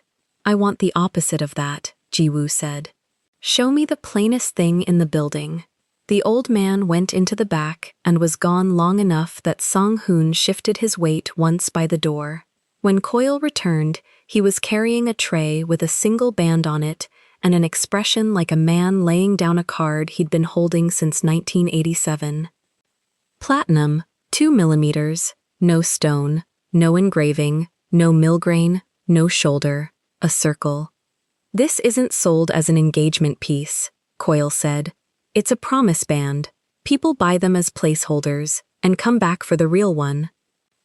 Ji-woo picked it up between 2 fingers. Nobody comes back for the real one, Coyle added, which is why I stopped ordering them. How many do you have? That one. Ji-woo turned it once in the light. There was nothing to catch. It sat in his hand like a washer out of a machine shop, and it was, at that moment, the only object in a room full of stones that could be given to a woman without insulting her. This one. Coyle blinked. Sir, may I? You may not. Then may I size it? Ji-woo set it back on the velvet. I don't have the size. Guess and I'll set 2 more in the box for exchange. No, he took it up again. If I guess, I've decided something for her. Box it as it is. Coyle boxed it as it was. The box was black, the size of a matchbook, and the transaction took 90 seconds, and no card came out of any pocket because there was already an account and had been for 9 years. At the door, Ji-woo stopped. Bertrand. Sir, nobody knows I was here. Nobody has ever known you were here, Coyle said, and pulled off one glove and closed the door from inside. In the car, Sang-hoon drove 2 blocks before he said anything. You'll be 19 minutes late. Yes, another block. Ask it, Ji-woo said. Sang-hoon's flat eyes came up into the mirror and stayed. You met her yesterday at 7. I did. You've been sitting across a table from 3 families for 11 months over a birth lease, and you have never once been late. That's not the question either. The light went red. Sang-hoon stopped the car properly, both hands on the wheel, and asked it. Sir, what is the ring for? Ji-woo turned the black box over once in his palm and did not open it. Last night, I pretended to be someone she could trust, he said. Today, I want to find out if I can actually be it. Sang-hoon looked at the light. She'll say no, he said. Probably. And then? Then, she said no, Ji-woo said. And I'll have learned something about myself that 4 cardiologists couldn't tell me. The light changed. The car moved. Somewhere behind them, a hospital was wheeling a portable echo machine into room 411 for a 9 o'clock appointment its patient would keep. Because he had told a 20-year-old night nurse that he would, and because it turned out that was now a category of thing he did. Sophia slept until 1:10 in the afternoon on Delilah Prentice's couch with her phone face down on the floor beside her shoe. She woke because the radiator knocked. For about 11 seconds, she didn't remember any of it, and then all of it arrived at once in the wrong order. The elevator, the corridor, Loretta's pencil, a man's wrist under 2 fingers, the north window, 140. Delilah was at the counter in a mint scrub top, eating cereal standing up, braids pulled back, keys already in her hand. You talked in your sleep, Delilah said. I don't talk in my sleep. You said 2 feet. Sophia sat up and put her face in her hands and laughed into them, and Delilah pointed the spoon at her. That's the first one of those since March. What happened at that hospital? A slow night. Steve came up. The spoon went down. Sophia. Loretta blocked him. He left. He came back at 1:40 and stood in the parking lot, taking pictures of the 4th floor for 6 minutes. Sophia said it flat, in report voice, because report voice was the only voice that could carry it. It's written down in 2 places. I need you Sunday. Sunday's already mine, Delilah said. Who wrote it down? Sophia reached for her phone. Somebody's driver, she said. She meant to look up the Echo Protocol. She had a note in her phone about the Echo Protocol. Her thumb typed 4 letters into the search bar instead. HANJ. And then it typed the rest, all 6 syllables, the way he'd said it at 1924 the night before, when he told her that if he coded, she'd have to shout something. She pressed the magnifier. The first result was a business paper. The second was a business paper. The third was a photograph of a container terminal at dusk, with cranes standing in a row like ribs. Han Ji-woo, 31, acting head of Han Holdings, controls berth leases at 3 East Coast ports through a chain of freight and cold storage subsidiaries. His father, Han Tae-suk, stepped back from operations 19 months ago. Analysts estimate. The number had 9 digits in it. Sophia read it twice, and it stayed the same size. She scrolled. The family's shipping interests have been repeatedly linked in Korean press to organized criminal structures in Busan, though no charges have ever been filed. Alleged family ties. Her thumb stopped. Delilah said something from the kitchen about the train, and Sophia heard the shape of it and not the words. She went back up to the top of the article. There was a photograph. It was 3 years old and taken outside a courthouse in a city she'd never been to. A man walking with his head down and a black overcoat, and 2 men behind him, and one of the 2 men behind him had a white scar splitting his lower lip. She put the phone down on the couch cushion, screen up, the way you set down something you might need to swear to later. Delhi. How long does it take you to get to work? 20 minutes. Why? Because I need somebody in this apartment for 1 more minute, Sophia said, and I don't want to explain why yet. Delilah put the bowl in the sink and came and sat down on the arm of the couch and stayed. And she stayed for 4 minutes, not 1, and she didn't ask, and later that would matter more than either of them knew. When Delilah finally left, she left the hallway light on, which she never did, and pulled the door until the latch caught twice. Sophia showered with the bathroom door open. She put on the clean scrubs she wasn't due to wear for another 26 hours, because they were the only clothes in the duffel that had been folded by somebody who wasn't panicking, and she stood in a stranger's kitchen and ate 2 slices of bread over the sink. Then she took the phone off the cushion and read the article a 3rd time, slower, the way she read a chart before she trusted it. 3 ports, 19 months, 9 digits, a father who stepped back, a son who was the second son. She thought about a man refusing to say what a scar was, and then saying it at 3:40 in the morning, and saying it in 4 words. She thought about a room paid for from outside the hospital, and a name that never made it onto a schedule. She thought about a phlebotomist who was 22 years old and had to walk between 2 men to draw blood. None of it was new information. All of it had been in the corridor since 4 p.m. the day before, in plain sight, arranged for anybody who cared to add. She had spent 13 hours not asking. At 3:40, Sophia picked up the phone again and made herself finish the article.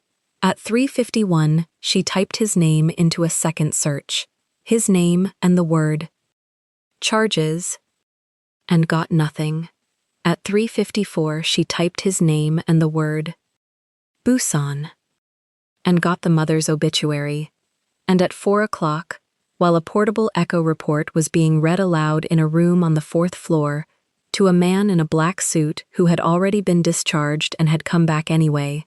Sofia Ramirez sat very still on a borrowed couch with 2 facts in her hands that she could not hold at the same time. He had told her to be sure before she looked it up. He had not told her to be sure of what?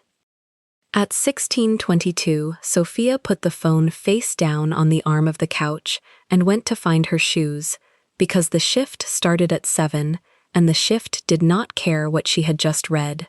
61 blocks north, in a coffee shop with free refills and a table by the outlet, Steve Callahan typed the same 4 words into the same search bar. He read faster than she did. He always had.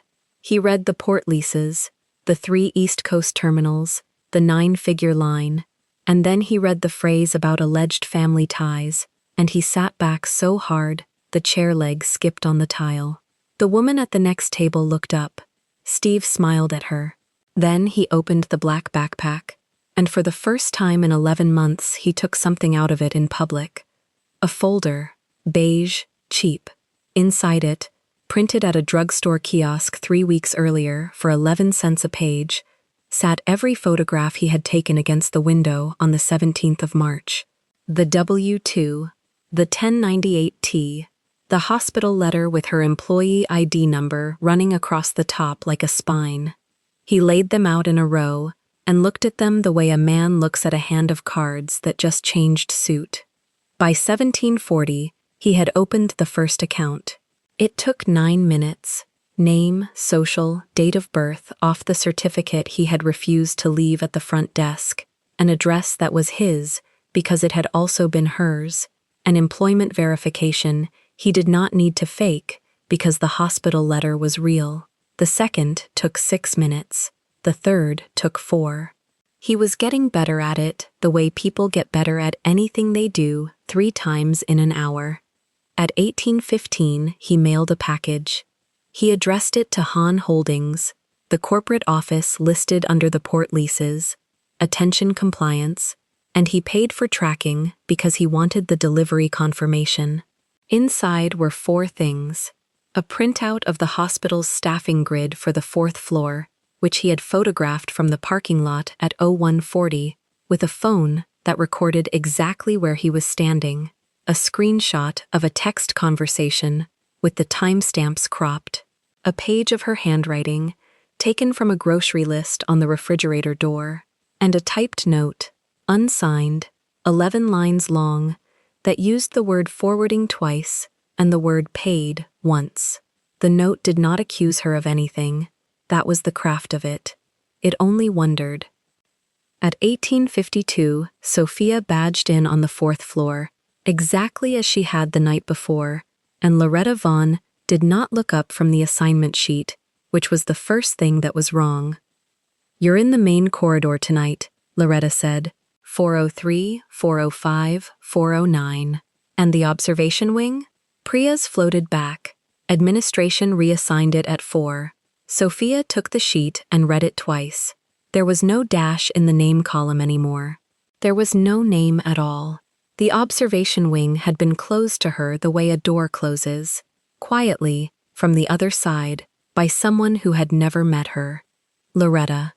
"I asked," Loretta said. "I asked at 4:15, and I asked again at 5. I got the word optics." Sofia clipped her badge to the navy lanyard and turned it face out on purpose. The first 4 hours were clean. She hung a piggyback in 403 and taught a man of 71 to stop apologizing for using the call light. In 409, she chased a potassium down through 3 phone calls. The floor smelled like warm blankets and floor stripper. At 21:30, she ate half a granola bar standing at the med cart and thought about a black lacquer ring on her right hand and made herself stop. At 22:04, the unit director called the desk. Loretta answered it, said she's with a patient, listened for 40 seconds, and hung up with her hands still flat on the receiver. At 22:20, 3 people came out of the elevator together, and people who belong on a night unit never arrive in threes. The unit director came first, in daytime clothes at 10:30 at night, which meant she had gone home and been called back. Behind her walked a man from Human Resources, holding a laptop against his chest like a shield. And behind him, half a step off the pace, a woman in a gray pantsuit with rubber-banded folders under one arm and wireframe glasses pushed up into an ash-blonde bun. Loretta stood up. "Sofia Ramirez," the director said, in a voice pitched for a room, not for a person. Every nurse at the station turned. The unit clerk stopped typing. A tech in the hall set down a linen bag and did not pick it back up. "I need your badge." Sofia's hands were completely steady. She noticed that with the same flat curiosity she used for a rhythm strip. "On what basis?" "Administrative suspension, pending investigation. Effective immediately." The director's eyes went somewhere over Sofia's left shoulder. "It's not a finding, it's a process." "On what basis?" Sofia said again. The same 6 words, the same volume. The HR man opened the laptop on the counter and turned it 40 degrees, which was a mercy he probably thought was procedure. 3 account applications. Her name spelled correctly, including the second R that everyone got wrong. Her social, her date of birth. 2 of them opened at an address she had left at 6:40 the previous morning, with a duffel bag over her shoulder, and one of them opened using a hospital employment letter, dated in March, with her employee ID number printed at the top. "That letter is internal," the HR man said. "It doesn't leave the building." "It left the building on March 17th, Sofia said. Nobody in the corridor understood that sentence except her. The woman in the gray pantsuit shifted the folders and put out a hand. "Detective Ruth Halloran, Financial Crimes." Sofia looked at the hand. She took it, because the alternative was theater, and she had done enough theater that week. "You're not under arrest," Halloran said. "I want that in the room before anything else." "But there's a file." "There's a file. With my name on the front of it." Halloran's mouth thinned. "With your name on the front of it." "Yes." Loretta came around the counter then, all 5'2" of her, reading glasses swinging on the beaded chain. 19 years I've had this desk. This girl has been on my floor 4 months and she has never once— "Ma'am, don't ma'am me at 10:30 at night." "Then hear me," Halloran said, and turned so that she was speaking mostly to Loretta, which Sofia understood later was deliberate. 3 accounts, 2 credit lines drawn to $1,800 each today, a phone contract, and a complaint filed at 1652 alleging that a hospital employee at this address sold internal information to a private party. The complaint came with attachments. The corridor got so quiet Sofia could hear the ice machine cycle in the pantry. "What attachments?" she said. "A staffing grid, photographed from your employer's parking structure at 0140 yesterday morning." Sofia laughed. It came out of her before she could stop it. One hard syllable, the worst possible sound in that hallway at that moment, and she watched 3 faces decide something about her because of it. "You find that funny?" "I find it documented," Sofia said. "There's a logbook, ask her." "There's a logbook," Loretta said instantly. "Corridor log, 0140 to 0146, individual in the lot, photographing the 4th floor, per security detail. Signed by both of us." Halloran wrote that down. She wrote it down without changing her expression, and she wrote it down in a notebook and not in the folder, and Sofia held on to that difference with both hands for the next 30 hours. The director cleared her throat. "The badge." Sofia lifted the lanyard over her head. Her hair caught in it, and she freed it with 2 fingers, and she did not rush. She set the badge on the counter face up, so that the photograph looked at the ceiling. A girl of 19, taken in a basement office 4 months ago, chin up, half smiling, because the man with the camera had told her to relax. "There are 22 pins on that badge," Loretta said to nobody. 16 of them are mine. I put them there because she asked what they meant. Loretta, Sophia touched her wrist. Don't spend it on me. You've got 19 years. That's exactly what I've got to spend. Then let me finish my assignment, Sophia said. I have a piggyback running in 403 and a man in 409 whose potassium came back at 3-1 an hour ago. Somebody has to take report. The director looked at HR. HR looked at the laptop. Priya can take report, the director said. Priya has 11 patients on days, and she just came off a double. Ms. Ramirez, I'm not arguing about me. Sophia's finger came down on the counter beside the badge. Once. I'm telling you which room has a number that will kill somebody by 4 in the morning. Write it down, or let me say it to a nurse. Loretta already had the pen. 409, potassium 3-1. Repeat draw ordered, riders in the fridge. Go on. 403 refuses the call light. He'll wait 2 hours and then get up alone. Put the chair on the door side. Chair on the door side. 405 is fine. 405 is just scared. Loretta wrote all of it, and when she finished, she underlined it, and the sound of the pen was the only sound in the corridor. Sophia went to the locker. The HR man followed her. He stood in the doorway of the break room with the laptop still against his chest while she took the duffel bag off the shelf, and because the duffel was hers and the rest was not, someone had already found a cardboard box.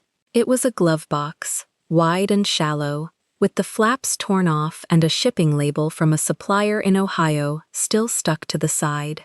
Into it went 2 pens, a pair of scissors with tape on the handle, a folded card from the daughter in 407, drawn by a grandchild, with the word troponin spelled wrong, a travel mug, a pack of glucose tabs she kept for a diabetic tech on days, her spare stethoscope, the cheap one, because the good one was hospital property, and she checked that before anyone had to ask her. You don't have to watch me pack a box, she said. I do, actually, the HR man said, and then, quieter, I'm sorry. I have a daughter your age. Then tell her not to keep her tax papers in a drawer. She came back down the corridor with the box against her hip. That was the walk.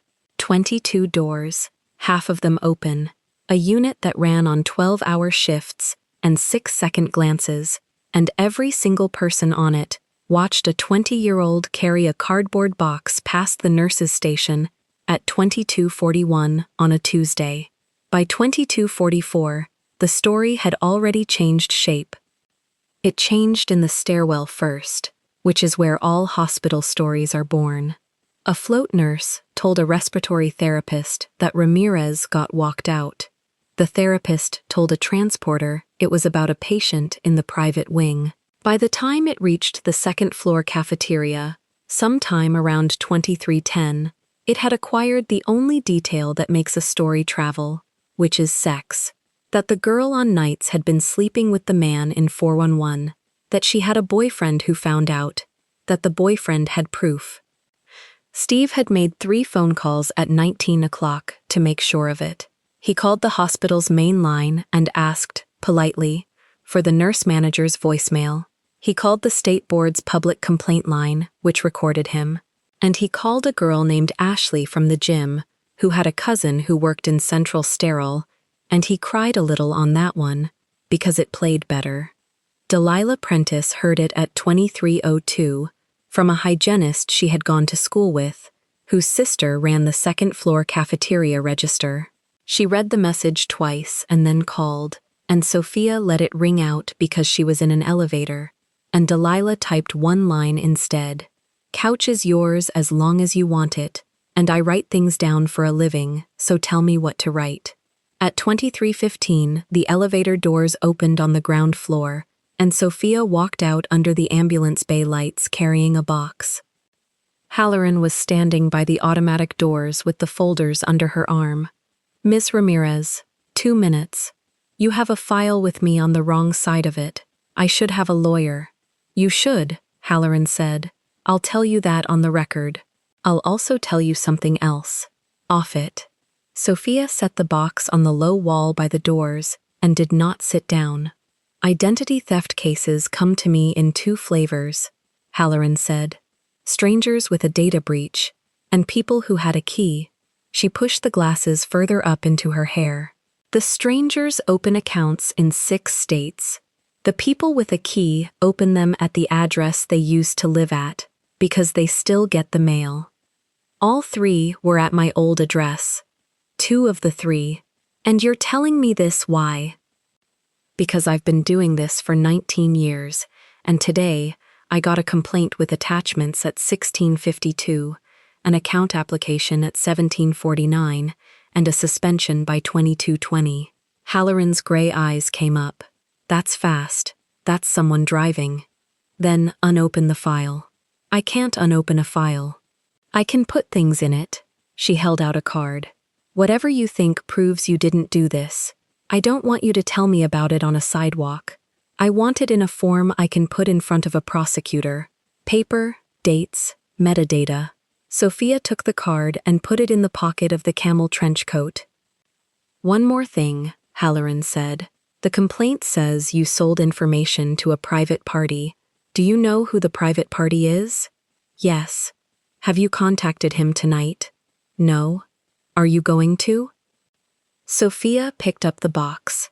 At 2326, a black car was parked across the ambulance bay, in the spot where cars are never parked, and Park Sang-hoon stood beside the rear door with his hands crossed in front of him and the earpiece coiled behind his ear. He did not say anything. He opened the door.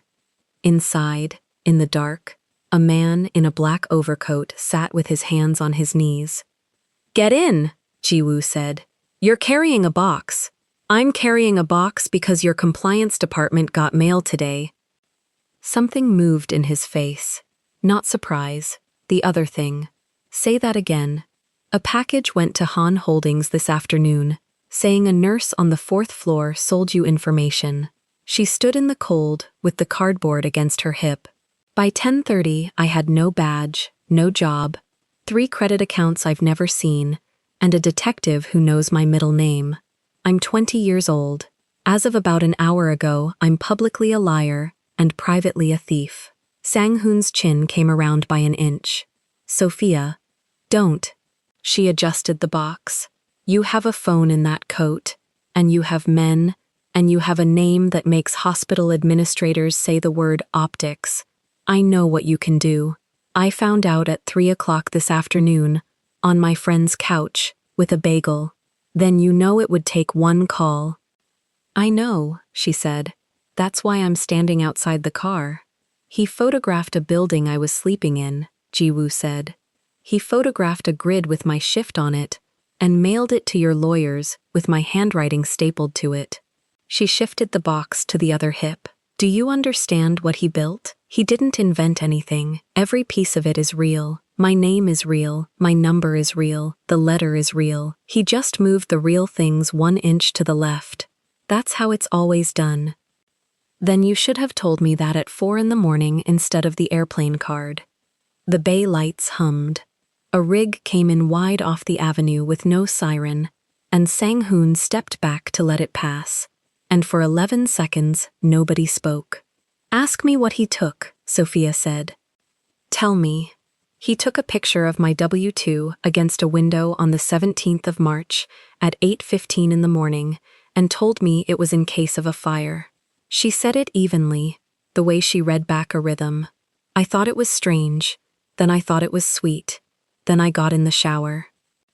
Ji-woo's hands stayed flat on his knees. His voice came out lower than she had ever heard it, and slower. Get in the car. No?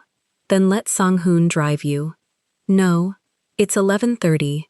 There's a bus, Sophia said, at 11:41. She turned and walked toward the corner with the box against her hip, and at the shelter she set it on the bench and sat beside it and put her hands in her coat pockets, and the card with Halloran's name on it was in the left one, and she took it out and read it in the light of the shelter advertisement and put it back. Behind her, the black car stayed in the bay for 4 more minutes with its engine off, and Sang-hoon watched the shelter through the windshield and said, without turning around, "She's counting." "I know," Ji-woo said. "Should I follow the bus?" To the corner of her street, not past it. The bus came at 11:44, 3 minutes late, 6 people on it. She paid with coins because the card in her wallet was attached to a name that 3 banks now believed had done something. She got a seat by the window and put the box on her lap because there was nowhere else to put it, and she watched the hospital go by from the outside, all 6 floors of it, lit up in the pattern she knew by heart, bright at the nurses' stations, dim at the rooms, 1 window on 4 that stayed dark because the observation wing runs low lights until 7. At the 3rd stop, a woman got on with a toddler asleep on her shoulder and asked if the seat was taken. "No," Sophia said, and moved the box to the floor between her feet. Her phone buzzed once. She turned it over. It was not Steve, and it was not Ji-woo, and it was not Delilah. It was a notification from her banking app, the real one, the one with the $406 she had left after 11 months of paying 2/3 of a rent she had never mentioned to anyone. Account frozen pending review. She read it twice. Then she put the phone face down on her knee and looked out the window and did the only thing left that she was still qualified to do, which was to count. At 41, she thought, "He has my ID number." At 53, she thought, "He has my social." At 60, she thought about the folder. 316 items, 11 months. Sitting in her hand, on a bus, at 11:58 at night, with a cardboard box between her feet. She had almost deleted it in a diner. The bus let her off at the corner and the black car was already there, parked with the engine off, 3 car lengths short of the building door. Sophia stood on the curb with the cardboard box against her hip and looked at it. Sang-hoon got out. He opened the rear door and stepped back, and the light from inside the car fell across the sidewalk in a long yellow rectangle. Han Ji-woo did not get out. He leaned forward in the seat so she could see his face. "1 call," he said. Sophia shifted the box to her other hip. "Say the word, and the complaint disappears before the board reads it," he said. "Your accounts unfreeze by Friday. Your badge is back on the counter Monday morning, and nobody on that floor ever explains why." "Who makes the call?" "I do." "To who?" He held her eyes. "You don't need that part. That's the part I need." The box was slipping. She hitched it up with her knee. "That's the only part." Sang-hoon looked at the pavement. "There are 2 names," Ji-woo said. "One of them owns a building the board leases. The other one plays golf with a man who owns a bank. And what do they get? Nothing. They already got it, years ago." Sophia stood in the cold and did the arithmetic on that, and the arithmetic came out clean and ugly. A favor with no invoice is a favor with a running balance. 19 years of Loretta's logbook had taught her exactly one thing about paper. Whoever holds it decides what happened. "No," she said. He waited. "If a man I've known for 2 days makes a phone call and my life comes back," she said, "then my life belongs to the phone call, not to me. It comes back either way. Not the same one." The engine stayed off. Somewhere up the block, a delivery bike went by with a loose chain. Ji-woo sat with his forearms on his knees and looked at her the way he had looked at the monitor the first night, reading a line for the thing it wasn't saying. "You understand what happens if you say no? Yes?" "Say it." "I lose the license," Sophia said. "Not the job, the license. 4 months of a career and 11 months of a lie, and a folder with my name on the cover, and I go work a register somewhere, and I never touch a patient again." "And you're saying no?" "I'm saying no tonight." She adjusted the box one more time. "Ask me again in a week. and I'll probably be worse at it. Sang-hoon made a sound that wasn't a word. Ji-woo sat back. He reached into the inside pocket of his coat, and his hand stopped there, and came back out empty. Good night, Sophia. She went up the 3 steps to Delilah's door, and she did not look at the car, and she heard it start when the lock turned. Delilah had left the hallway light on again. Sophia set the box on the floor by the radiator, took off the trench coat, sat on the edge of the couch with her elbows on her knees, and pulled out the phone. 316 items. She had read the folder twice in 11 months, once at 2 in the morning in a hospital garage, once in a diner over eggs she didn't eat. Both times, she had read it as a woman looking for the answer to one question, and the question had been, how many? And how long? And the answer had been 3 and 11 months, and she had closed it. She opened it now, and she was not looking for that. She was looking for dates. The first thing she found was the complaint. Not the complaint itself, Halloran had that, but the shape of it. Selling internal information, sold the schedule, sold the room. And the anonymous note that only asked questions had planted a second thing under the first one, the older, cheaper thing, the thing Steve had been saying out loud for 11 months in 3 different tones of voice. She was cheating on me. Sophia scrolled to the top of the folder and started reading it forward, in order, like a chart. November 9th, Steve, 11:47 p.m. Where are you? Sophia had been at work. There was a screenshot 2 items down of Ashley from the gym. Same night, 11:52 p.m. A photo of a bar with 2 glasses on the table, and half of Steve's watch in the corner of the frame. She looked at the timestamp on the photo, then she looked at the timestamp on the message. 5 minutes apart. She sat very still. December 24th, 4:12 a.m. The unnamed number. Sophia had always read that item as the worst one, because of the hour and the date and what it meant about a man's Christmas Eve. She read it now for something else. The message said, "You left your jacket here." And on December 24th at 6:30 in the morning, Steve had told her, in their kitchen, that he'd been at his cousin's in Yonkers until 2 and had slept on the floor. 3 weeks ago he had told Delilah's co-worker's brother, the story had come back around, the way stories do, that Sophia had disappeared for a night in December and refused to say where. She had been at work. She was always at work, 7 to 7. Sophia got off the couch and went to Delilah's kitchen table and turned on the light over it and sat down properly, the way she sat to chart. Then she started writing it out on the back of a dental office appointment card, because that was the paper in reach. Column 1.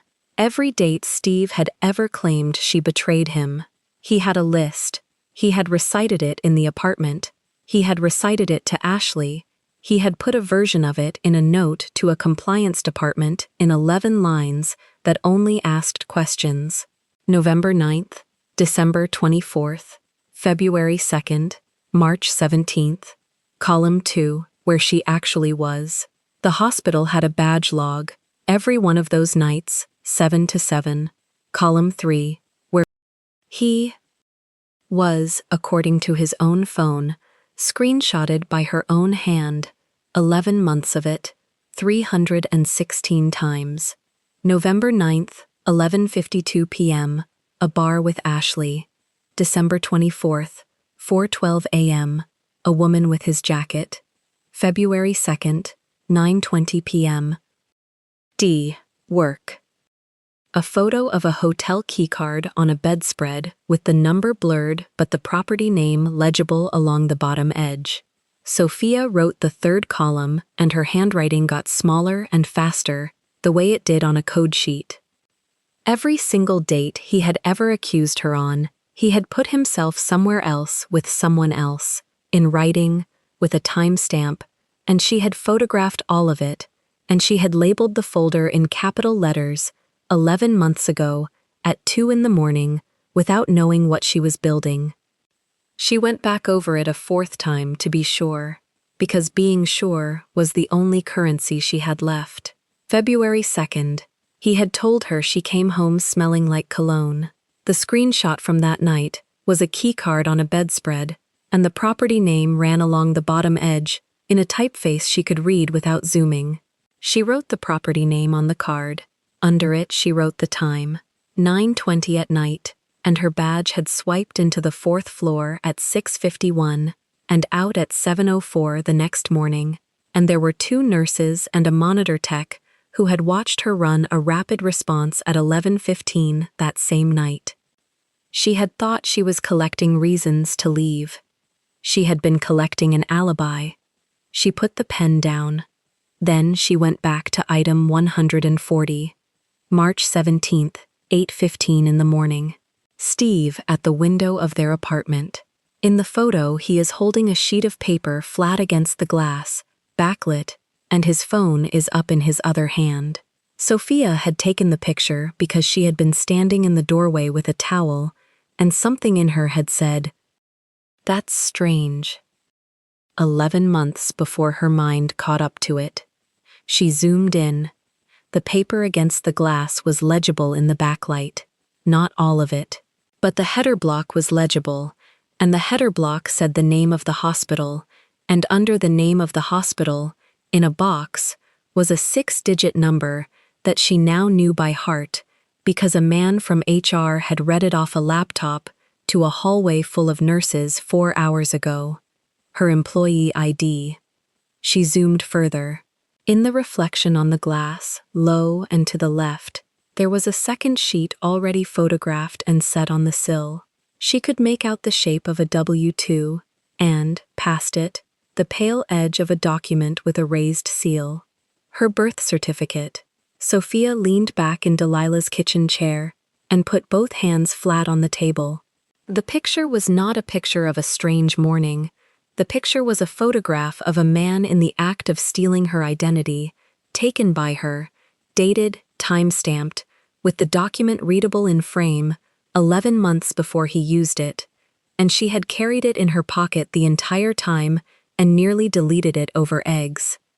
She pressed her palm against her mouth and laughed once into it, and it came out wrong, and she stopped. Then she opened her contacts and found the card Halloran had given her in the ambulance bay and read the number twice before she typed it. It was 12:40 in the morning. The line rang 4 times. Halloran. It's Sophia Ramirez. A pause with a television going off behind it. You have paper. I have 316 items, and a spreadsheet I'm building on the back of an appointment card, Sophia said. You said paper, dates, metadata. I've got the metadata. It's all original capture on my device, nothing forwarded, nothing screenshotted twice. Say that again slower. The photographs are mine, first generation. The dates are in the file, not in the caption. Halloran said something to somebody in the room, and the television went off. Where are you? 23rd Street. And detective, the March 17th item has the document in frame. What document? The employment letter your HR laptop was reading to me at 10:30 tonight. Sophia looked at the appointment card. He's holding it up to the light. You can see the ID number. It's dated 11 months before he used it.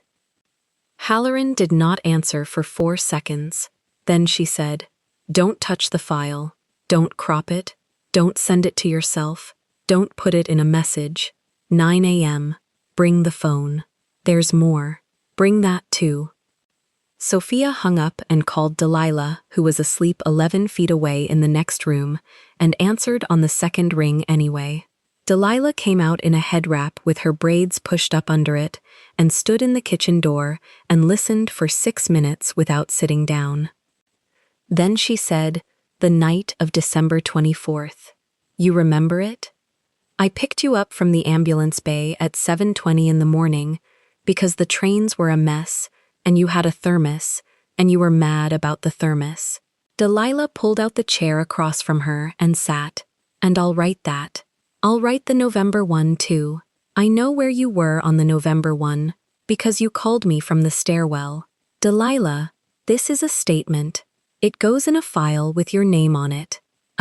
I write things down for a living. My name is on 400 charts a week. She took the pen out of Sophia's hand and turned the appointment card over. What order do you want them in? They worked until 2. Delilah wrote 3 pages in a hand that never leaned. She dated each page and signed each page and put her license number under the signature without being asked. At 6:05, Sophia called the 4th floor and got Loretta Vaughn 8 minutes before shift change. You have 4 minutes, Loretta said. The 409 is circling the drain of my patience. I need the logbook. Which entry? All of them with his name or his shape in them, Sophia said. The 2210 escort, the 0140, and I need to know whether you'd give it to a detective. Loretta's answer came so fast it overlapped the end of the question. I've kept that book 19 years for exactly one reason, and it isn't nostalgia. Paper moved. It's a bound book, baby, numbered pages, nothing torn out. That's why it's worth something, and a printout isn't. 9 a.m., Halloran's office. I'll be there at 8:40 because I don't trust that elevator. A pause. Sophia, you didn't call the man in the room. No. Say it out loud so I hear it. I didn't call him, Sophia said. He offered. I said no. Loretta breathed out. Then, whatever they give you back, you get to keep. Halloran's office was on the 2nd floor of a building with a bad radiator and a window that didn't open. Sophia laid the phone on the desk at 9:02 and did not touch it again. A technician in a polo shirt took it into a side room and came back 40 minutes later with a printout and a face he was trying to keep flat. At 10:15, Halloran spread it across the desk in 3 rows. Row 1, the 4 dates Steve had accused her on. Row 2, her badge logs. Pulled by warrant at 8:30 that morning, 7 to 7, 4 for 4. Row 3, his own messages, his own photographs, his own timestamps, placing him in a bar, a stranger's apartment, and a hotel on the same nights. He built his story on 4 dates, Halloran said. Every one of them, he alibis you. In writing, with his own hand. Loretta pushed the logbook across the desk, open, with her thumb on the page. At 11:40, the technician came back with the March 17th file blown up to the size of a placemat, and Halloran stood over it for a long time with her glasses pushed up on her head. That's the letter, she said. That's the letter. That's the letter that opened an account at 5:49 last night. Halloran put one finger on the corner of the print, carefully, like it was warm. 11 months ago, in his hands, at your window. One question, Halloran said without looking up. The private party. Did anyone contact this office on your behalf? No. Did anyone offer to? Sophia held her gaze. Yes. And? I told him no. Halloran wrote that down in the case notebook and underlined it, and for the first time since the hallway, she looked at Sophia like a person instead of a name on a cover. Delilah's 3 pages went on top of the pile at 11:52. Halloran looked at the 4 of them, the girl of 20 with no badge, the charge nurse with the bound book, the hygienist with the license number under her signature, and she closed the folder with Sophia's name on the cover and turned it over so the cover faced down. I'm going to need a bigger one, she said. Steve Callahan was arrested at 4:20 the following afternoon on the sidewalk outside a check-cashing place on 9th, and the thing they took off him first was the black backpack, and inside the black backpack was a beige folder of drugstore prints at 11 cents a page. Federal. Aggravated identity theft. Bank fraud. 3 counts. Making a false statement to a licensing board.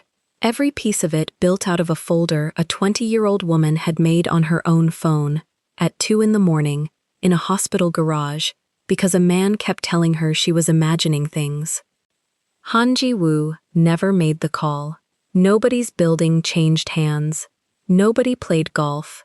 The board's investigation was closed in 9 days with a one-line disposition and the complaint marked as withdrawn on the complainant's arrest.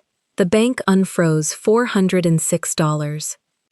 Loretta put the badge on the counter at the start of the night shift on a Thursday, face up, 22 pins still on it, and said, "Clock in, you're late." And 3 people looked up, and nobody made a speech, and Sophia clipped it to the Navy lanyard and went to check on the 409. That was the whole ceremony.